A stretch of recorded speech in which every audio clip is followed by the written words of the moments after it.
Batu Gantung, kisah tentang perjodohan yang dipaksakan. Kisah dimulai dari seorang gadis bernama Seruni yang terkenal sebagai gadis cantik dan baik hati. Seruni tentu saja disukai banyak pria. Namun, hatinya hanya terpikat pada satu orang pria bernama Sidoli. Sayangnya, kisah cinta mereka tidak semulus kisah cinta di dongeng-dongeng. Tantangan yang lebih besar ternyata ada di hadapan mereka. Ayah dan ibu Seruni terlilit utang yang sangat banyak pada temannya. Temannya tersebut kemudian meminta ayahnya untuk menjodohkan Seruni dengan anak dari temannya ini. Ayah Seruni bingung dan tidak punya pilihan lain.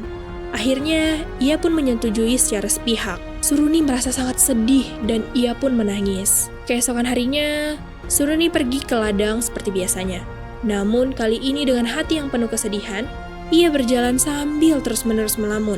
Dan tanpa ia sadari, ia telah terjatuh ke sebuah lubang besar di pinggir Danau Toba.